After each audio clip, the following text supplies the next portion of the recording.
السلام عليكم ورحمة الله وبركاته. وأنا ونكسان صاحبي السود دوادا وحكسو دواتان برامجك عافمادك حلقة عصوب وحن وجهد دونا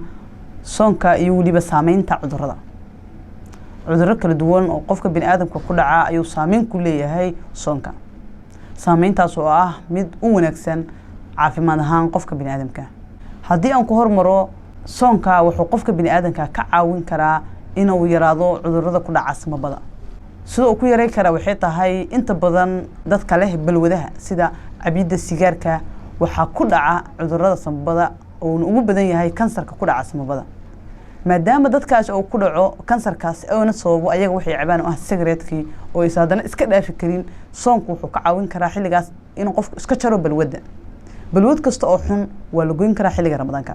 qof kasta oo balwad kale leh ama haad sigaar ama haad qaad wax kula talinaya xilliga ramadaanku waa xilli ugu fiican ee balwad kasta ee xun ay leedahay iskaga jari karto cudurka labaad wuxuu yahay sonkorta soonka wuxuu caawiyaa maadada insulinta jirka wuxuu jirka kala qayb qaataa horumarinta sokorta iyo xareynta sokorta maadaama sonkorta jirka ay noqonayso mid fiican oo isku dheelitiran qofkii soomanayna waxa u fududaanaysa in uu xilligaasi sokortiisa ay soo noqon mid aad u kacda iyo mid aad u dhacda hadii uu san gaajo isku dilin xilliga afurka kale qofku inuu cuntadiisa cunaan rabaa iyo suxuurta haduu cuntadiisa labadaas xilli uu kontaroolo dadka sokorta qaba aad ayuu ugu fiican yahay soonka qolada kale ee soonku u fiican yahay waxay tahay dadka qaba kolestaroolka soonku waxa uu yareeyaa dufanka hore waxaan ku sheegay cunto ahaan inuu fiican tahay inuu qofku iska yareeyo cuntooyinka dufanka leh sidoo kale maadaama qofkii uu 12 saacadood ama maalinkii oo dhan oo sooman yahay qofkiina oo shaqeynayo jirkiisu wuxuu gubi doonaa cadiinta ku kaytan maadaama la gubayo cadiinta ku kaysan si qofkii tamar loogu helo oo qofkii wixii ugu shaqeeyana waxay ka saacideynaysaa in cadiinta jirkiisu ay yaraato haddii cadiintii yaraatana meeshaas waxa ku yaraa doona kolestaroolkii hadduu yaraadana qofkan cudurkii iyo saameyntii iyo dhibkii uu ku hayay ayaa meesha ku yaraa doonta soonka wuxuu kale u fiican yahay ama uu u wanaagsan yahay dadka cayilan ama waxa uu yareeyaa cayilka sidaan hore isku soo sheegnaba xilliga ramadaanka haddii qofku oo cuntooyinka dheelitirnaa cuno biyaha uu badsado cuntada carbohydrate-ka uu yareeyo socod uu sameeyo aalamiiteeyo intaas qofkii laga helaahi hadduu miisaan badan lahay miisaankiisu uu is dhimi doonaa soonku marka qofku wuxuu ka caawiyaa xilligaasi in uusan qofku cayilin laakiin wuxuu ku heli karaa inuu biyo badan cabo cunto dheelitiran cuno aalamiito sameeyo xilliga suxuurta uu ka tagin qofku suxuurto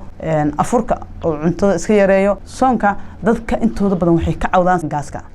waxaan leeyahay haddii aad si wanaagsan u tacaamusho soonka ma kuu keeni doono gaas iyo xanuuno la mid ah waxaa macquula maanta oo dhan qofku inuu soomanay markuu soomanayna haddii uu caawa afurkii waayo ama ay afurkii ka xumaato qofku wuxuu dareemi doonaa macluul ama gaajo siiba dadka tabarta yar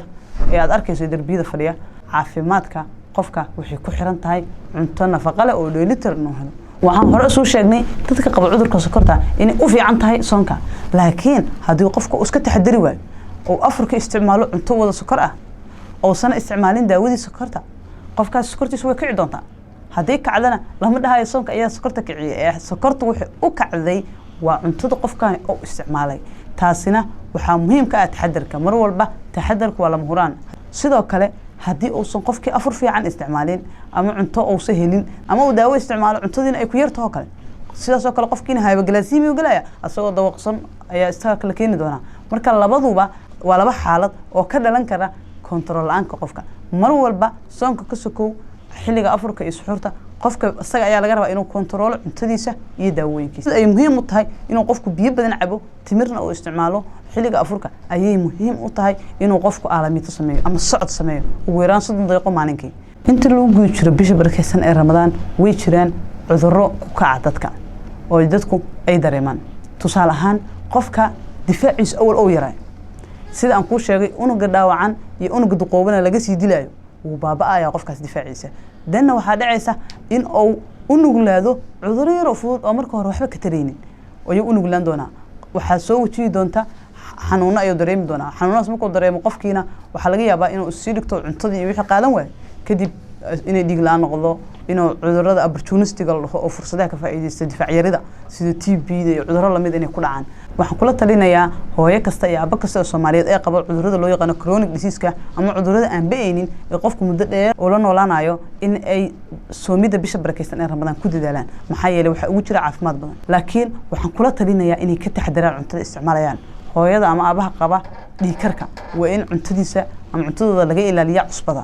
sidoo kale tana laga ilaaliyo buuqa barnaamijkeena caafimaadka xalqadii maanta uga hadlaynay soonka iyo saameynta cudurrada halkaas ayaan ku soo gabagabaynaynaa anigoo Dr. Samiir Cabdullaahi Bootaan ayaa idin soo jeedinayay